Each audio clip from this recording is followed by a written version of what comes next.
Hello mga kadogo. Good afternoon ha. Ito yung time na pumunta kami ni Missy sa SM.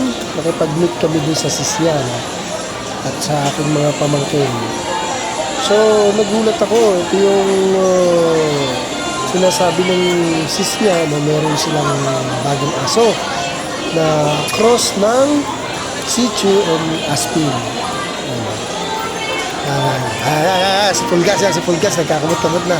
So ayan, napakabait na aso.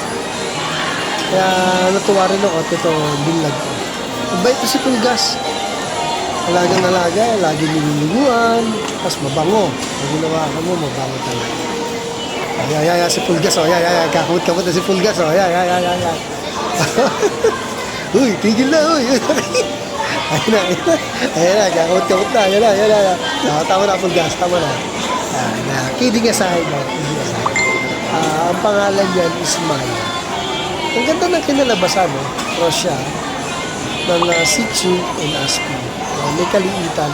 Ganda rin. Okay, mga kadogo, thanks for watching. See you next time.